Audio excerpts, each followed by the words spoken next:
Hi అండి అందరికీ. Prince cut blouse stitching అండి. లైనింగ్ అటాచ్ చేసుకుంటున్నాను.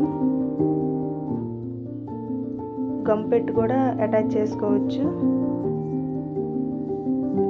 అది కొన్ని బ్లౌజుల వరకేనండి. అటాచ్ చేసుకున్నాక నీట్గా సర్దుకొని అటాచ్ చేసుకోవాలి. ఎక్స్ట్రా క్లాత్ని కట్ చేసుకోవాలి.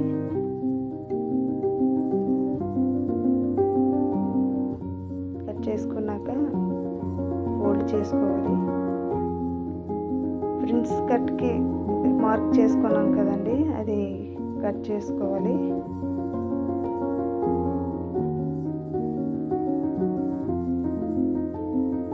కట్ చేసుకున్నాక లైనింగు మెయిన్ పీసు స్టిచ్ చేసుకోవాలి. 3 పీసెస్ ఇవి స్టిచ్ చేసుకున్నాక ఇప్పుడు కూడా ఉంచకూడదు, నీట్గా పట్టుకొని నీట్గా కుట్టాలండి. 3 పీసెస్లు సమంగా ఉన్నాయా లేవో చెక్ చేసుకొని అటాచ్ చేసుకోవాలి. స్టిచ్ చేసేటప్పుడు గుంజకూడదండి, షేప్ మొత్తం పాడైపోద్ది. సెకండ్ది కూడా సేమ్ అంతేని అటాచ్ చేసుకోవాలి.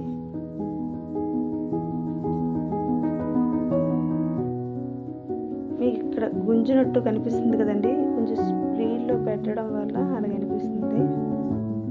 ట్రిమ్ చేసుకోవాలి ఎప్పటికప్పుడు, నీట్గా ఫినిషింగ్ బాగుంది. షేప్ చూసారా పర్ఫెక్ట్గా వచ్చింది. టాప్ స్టిచ్ వేయించుకోవాలి.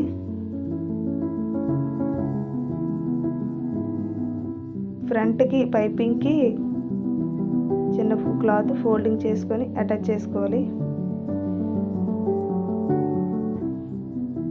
మిడిల్లో పైపింగ్ క్లాత్ పైపింగ్ వేసుకోవాలి. టాప్ స్టిచ్ కూడా వేసుకోవాలి. మెడకి పైపింగ్ కోసం క్లాత్ అటాచ్ చేస్తున్నాను. చిన్న చిన్న ఫ్రిల్స్ పెట్టుకోవాలండి. ఇది స్ట్రైట్ మొక్క.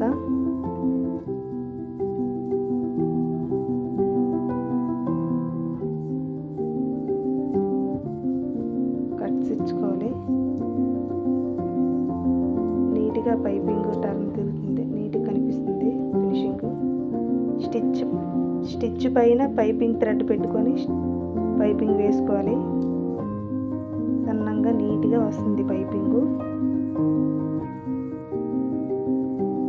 పైపింగు స్టిచ్ అయిపోయిన తర్వాత టాప్ స్టిచ్ వేసుకోవాలండి. షోల్డర్ అటాచ్ చేసుకోవాలి. హ్యాండ్స్కి అతుకులు వస్తున్నాయండి, ఇవి అటాచ్ చేసుకొని ఎప్పటికప్పుడు ట్రిమ్ చేసుకోవాలండి. థ్రెడ్ నీట్గా ఉంటుంది. టాప్ స్టిచ్ వేసుకున్న తర్వాత నెక్స్ట్ హ్యాండ్ కూడా సేమ్ అంతేని.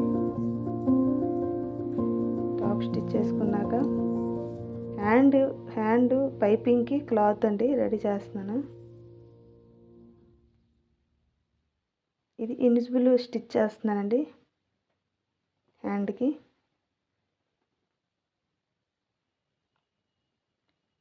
టాప్ పైన మెయిన్ క్లాత్ మీద ఇది అటాచ్ చేసుకోవాలి. సెకండ్ది కూడా సేమ్ అంతేనండి.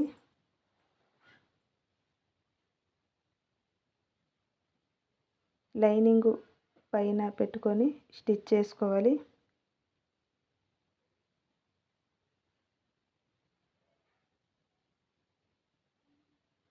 సెకండ్ది కూడా సేమ్ అంతేనండి.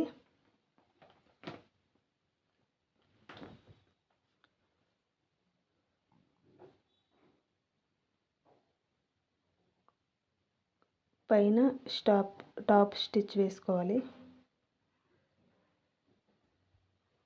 హ్యాండ్స్ కటింగ్లోనే చేయనండి, స్టిచ్చింగ్లోనే కట్ చేస్తాను.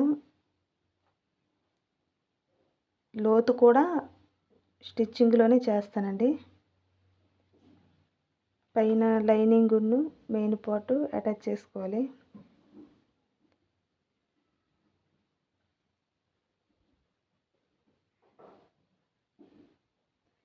2 హ్యాండ్స్ రెడీ అయిపోయి ఇప్పుడు హ్యాండ్ షోల్డర్ స్టిచ్చింగ్ ఉంటుంది కదండి, అక్కడికి ఈ కట్ పెట్టుకొని హ్యాండ్ అటాచ్ చేసుకోవాలి. సేమ్ హ్యాండ్ కూడా అంతేనండి, హ్యాండ్ లాక్కున్న హ్యాండ్ అటాచ్ చేసుకోవాలి. ఇప్పుడు సైడ్ జాయింట్ షోల్డర్ అది చంక దగ్గర మార్కింగ్ పెట్టుకున్నాక స్ట్రైట్గా ఆల్రెడీ మార్కింగ్ పెట్టేశానండి, ఆ క్లిప్ మిస్ అయింది. స్ట్రైట్గా స్టిచ్ వేసుకోవాలి. మనం కుట్టేటప్పుడే థ్రెడ్స్ కట్ చేసుకోవడం వల్ల బ్లౌజ్ ఫినిషింగ్ బాగుంటుందండి. ఒక 2 ఇంచెస్ ఖర్చులకి విడుకోగా మిగతా క్లాత్ స్టిచ్ చేసుకున్నాక కట్ చేసుకోవాలి. సెకండ్ వైపు కూడా సేమ్ అంతే, హ్యాండ్ పెట్టుకొని స్టిచ్ చేసుకొని చంక దగ్గర మార్కింగ్ పెట్టాం కదా, సేమ్ స్ట్రైట్గా స్టిచ్ చేసుకోవాలి. స్ట్రైట్గా స్టిచ్ చేసుకున్నాక